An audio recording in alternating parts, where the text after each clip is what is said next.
Alwar Lok Sabha seat पे हमने कुछ दिन पहले विश्लेषण किया था। उस स्थिति में अब ट्विस्ट आया है। वजह है डॉक्टर करण सिंह यादव, जो कि अलवर से 2 बार सांसद रह चुके हैं, 2004 में और 2018 में हुए उपचुनाव में। तो क्या समीकरण बनते हैं कि यदि करण सिंह यादव जो है वो भाजपा का दामन थाम लेते हैं, जिसकी प्रबल संभावनाएं नजर भी आती हैं, क्योंकि अलवर सीट पे बसपा अपना प्रत्याशी उतार चुकी है। बसपा का वहां पे एक प्रभाव भी है। पिछला चुनाव अगर देखें 2018 वाला, तो उसमें 2 विधायक बसपा से बने थे, दीपचंद खेरिया और संदीप यादव। तिजारा से, दीपचंद खेरिया किशनगढ़ बास से। पेच जो फंसा है वो किशनगढ़ बास सीट या बहरोड सीट के कारण होता हुआ अलवर लोकसभा सीट पे अटक गया। करण सिंह यादव ने कहा है कि जिन राजा महाराजाओं से राज कांग्रेस ने जनता को दिलाया, उन्हीं राजा महाराजाओं के चक्कर में टिकट काटी जा रही, मौका नहीं दिया जा रहा। 79 साल के हैं डॉक्टर करण सिंह यादव, और जिस युवा विधायक ललित यादव को जिताने के लिए 2023 के विधानसभा चुनाव में जी जान एक कर दी थी उन्होंने, अब उसी को वो कह रहे बड़ा छोटा बच्चा है और हमें दरकिनार किया जा रहा है, लिहाजा कांग्रेस पार्टी छोड़ रहे हैं, इस्तीफा दे दिया है गोविंद सिंह डोटासरा को। तो यह तो है स्थिति, लेकिन इससे माहौल स्विंग कैसे हो रहा है, इस पे आज चर्चा करेंगे। नमस्कार, मैं प्रदीप हूं, आप थिंक 360 देख रहे हैं। कुछ दिनों पहले जब अलवर से भाजपा ने प्रत्याशी बनाया था भूपेंद्र यादव को, तो भूपेंद्र यादव जो कि केंद्र में पर्यावरण मामलों के मंत्री हैं और कद्दावर नेता हैं भाजपा के, मध्य प्रदेश के प्रभारी और समेत तमाम बड़े पदों को इन्होंने संभाला है। मोदी सरकार में कई जिम्मेदारियां भूपेंद्र यादव के पास रही हैं। हरियाणा में पैदा हुए, अजमेर में पले बढ़े और एसएफआई से एबीवीपी का सफर और लंबी एक यात्रा रही है। तो ऐसा माना जा रहा था सबसे पहले कि भूपेंद्र यादव को टिकट दिया जाएगा महेंद्रगढ़ भिवानी सीट से। महेंद्रगढ़ भिवानी में चौधरी वीरेंद्र का जो दबदबा है, वीरेंद्र सिंह का, वो बड़ा गजब का है और हरियाणा में एडजस्ट नहीं होने देना चाहते किसी कद्दावर यादव नेता को। वहां के जो पूर्व राज परिवार के सदस्य हैं राव इंद्रजीत सिंह, कभी कांग्रेस के कद्दावर नेता हुआ करते थे, उनके भाजपा में आने से ही भिवानी और रेवाड़ी जैसी सीटों पे भाजपा की राह आसान हुई। राव इंद्रजीत सिंह क्यों ही एक बड़े दिग्गज नेता को स्वीकारेंगे अपने क्षेत्र की राजनीति में।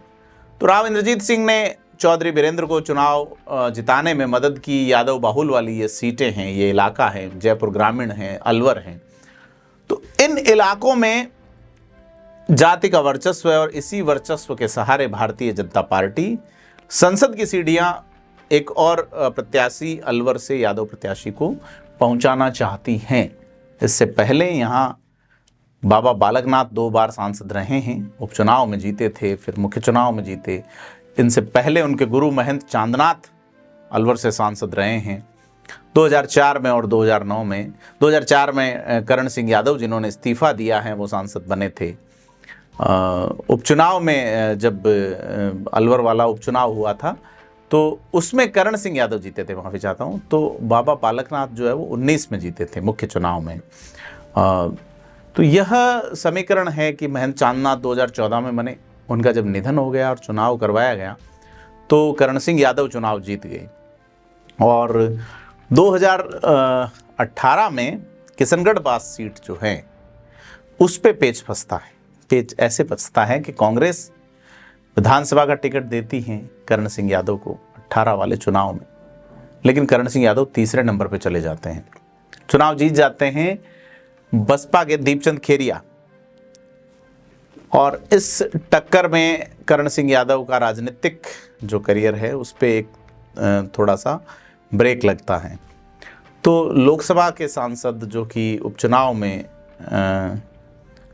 पहुंचे थे संसद, और जब 2 सांसद भाजपा के बने थे 18 वाले उपचुनाव में, जिसमें रघु शर्मा थे, जिसमें करण सिंह यादव थे। रघु शर्मा अजमेर से बने थे और करण सिंह यादव अलवर से बने थे। रघु शर्मा तो 18 वाला चुनाव जीत के मंत्री बन गए गहलोत सरकार में, लेकिन करण सिंह यादव ये चुनाव हार गए। अब उनका जो राजा वाला इशारा है कि भी राजा महाराजाओं के ट्रैप में कांग्रेस पार्टी आ रही है, वो सीधा सा इशारा अलवर के कांग्रेस के कद्दावर नेता जो कि मध्य प्रदेश के प्रभारी हैं, नाम भंवर जितेंद्र सिंह हैं। भंवर जितेंद्र सिंह पे सीधा सीधा आरोप है। इससे पहले भी उन्होंने आरोप लगाया था विधानसभा चुनाव से पहले कि अगर उन्हें बहरोड से टिकट नहीं दिया गया तो वो बड़ी कार्रवाई पार्टी के खिलाफ करेंगे, कांग्रेस के खिलाफ। बहरोड से टिकट उन्हें नहीं ही दिया गया। बहरोड में वो कांग्रेस के खिलाफ रहे करण सिंह यादव। करण सिंह यादव अखिल भारतीय यादव महासभा के राजस्थान के अध्यक्ष रह चुके हैं, बड़े बड़े पद पे रहे हैं, अखिल भारतीय यादव महासभा के अध्यक्ष रहे हैं करण सिंह यादव। तो समाज में उनका एक गजब प्रभाव है और यही प्रभाव उन्होंने दिखाया 2023 के विधानसभा चुनाव में, जिसमें उन्होंने बहरोड से भाजपा के जो प्रत्याशी हैं उनके समर्थन में मामला जमा दिया। कांग्रेस यहाँ तीसरे नंबर पे रह गई और बलजीत यादव जो थे, जिन्होंने वही जनता पार्टी टाइप एक संगठन बनाया है, राजनीतिक संगठन, उससे वो दूसरे नंबर पे रहे हैं बलजीत यादव। त्रिकोणीय मुकाबला हुआ था बहरोड में। अब आते हैं अपन कि राजा से क्या दिक्कत है। उन्होंने कांग्रेस को खत्म करने और तमाम चीज़ों के जैसे आरोप लगाए हैं। तो कांग्रेस में 3 बड़े नेता हैं और तीनों ही 3 तरह के नेता हैं। करण सिंह यादव के अलावा करण सिंह यादव समेत 4 बड़े नेता हैं जिनकी राजनीति की स्टाइल और धारा अलग अलग की हैं। भंवर जितेंद्र हैं जो कि गांधी परिवार के सबसे खास लोगों में से एक हैं। 10 जनपद में सीधी एंट्री पाते हैं और किसी विवाद में पड़े बिना सहज सरल और अलग तरह की पॉलिटिक्स करते हैं। दूसरे टीकाराम जूली हैं जिनको प्रतिपक्ष नेता बना के हाल ही में उनका कद और स्टेट लेवल का किया गया है, बढ़ाया गया टीकाराम जूली को। लगातार चौथी बार चुनाव जीते हैं।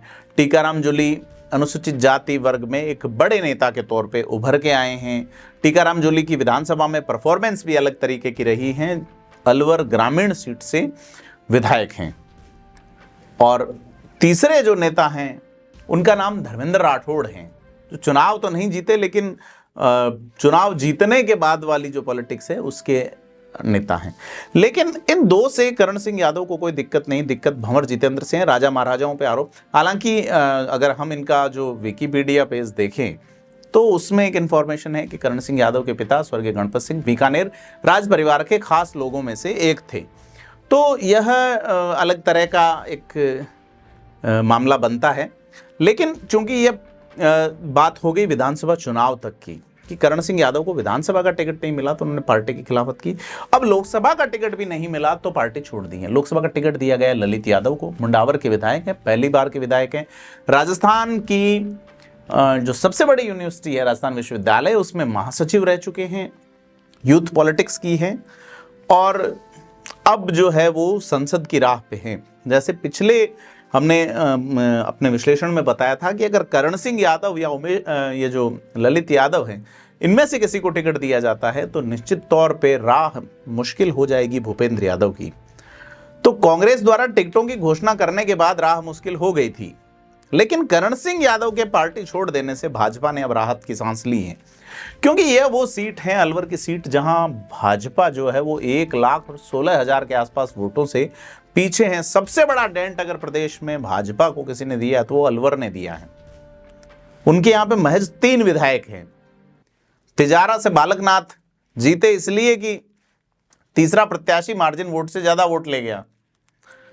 बड़ा रोचक मुकाबला हुआ, बड़ा तगड़ा मुकाबला हुआ, परंतु बाबा बालकनाथ को मंत्री नहीं बनाए जाने से उनके समर्थक यादव जो है वो भाजपा से नाराज। उनके सामने मुस्लिम प्रत्याशी था इसलिए यादव वोट एकजुट पड़े। लेकिन तिजारा में ही अगर यादव वोट बैंक का और कांग्रेस के इमरान खान के जितने वोट आए वो अगर एक तरफ जाते हैं तो समीकरण अलग बनेगा। ललित यादव उन वोटों में कितना सेंध लगा पाते हैं। भजनलाल सरकार में यादव जाति का कोई भी विधायक कोई महत्वपूर्ण चीज नहीं पा सका है जिसकी उम्मीद थी। योगी बालकनाथ, बाबा बालकनाथ से योगी बालकनाथ नाम कन्वर्ट करके प्रचारित किया गया, मुख्यमंत्री के दावेदार। यूपी में भी योगी, राजस्थान में भी योगी, ये वाला जो है फैक्टर चला था। लेकिन निराशा हाथ लगी है उन लोगों को, और ये निराशा अगर चुनाव में झलक गई तो फिर भूपेंद्र यादव के लिए मुश्किल रहेगी।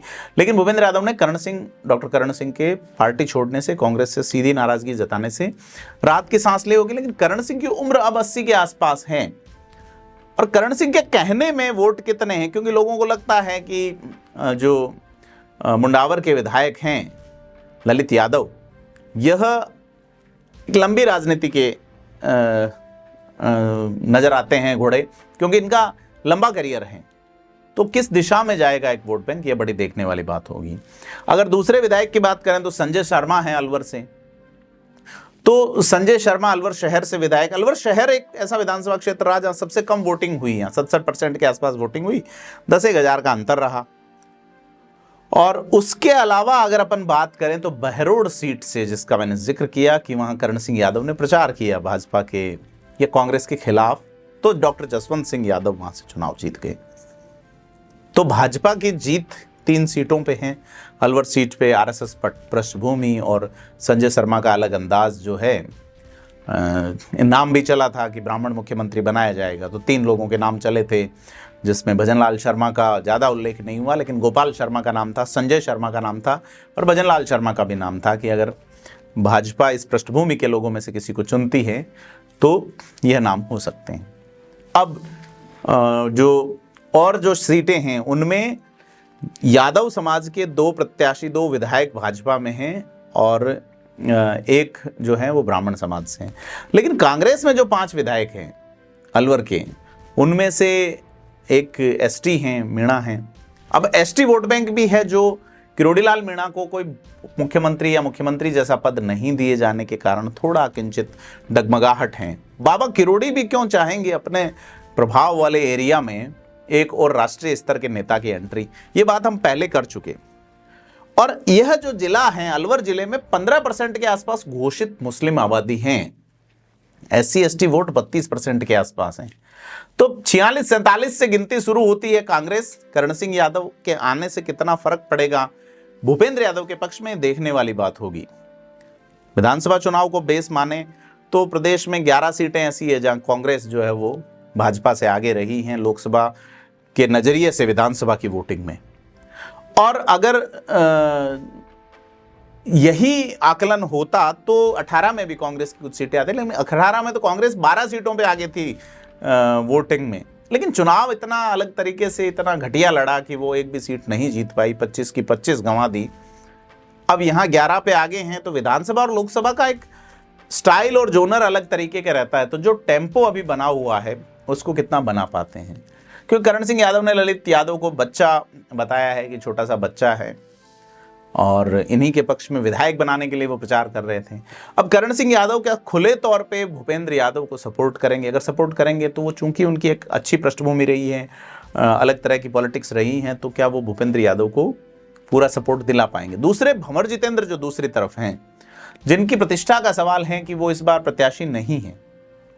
2014 में प्रत्याशी रहते हुए हार गए थे, फिर उपचुनाव उन्होंने नहीं लड़ा, फिर वो 19 में हार गए, अब उन्होंने सीट उनको टिकट नहीं मिला है यहाँ से। तो भंवर जितेंद्र क्या करेंगे? करण सिंह यादव द्वारा जिस तरह से ऑफ द रिकॉर्ड या अलग वे में आरोप लगाया गया है, उस आरोप का जवाब किस तरीके से भंवर जितेंद्र देंगे, यह देखने वाली बात। तो कुल मिला के अलवर की सीट पे अब अलग तरह का माहौल बनने वाला है। तो अलवर की सीट अब कोई मिल्क केक नहीं है कि आप चख लीजिए, मिल्क केक बड़ा प्रसिद्ध है अलवर का। तो अब लड़ाई जो है वो कांग्रेस वर्सेस कांग्रेस चल रही है, जो भाजपा इतनी कमजोर थी शुरू में। करण सिंह यादव का एक बड़ा डेंट लगने के कारण भाजपा की स्थिति वहां मजबूत हो रही है।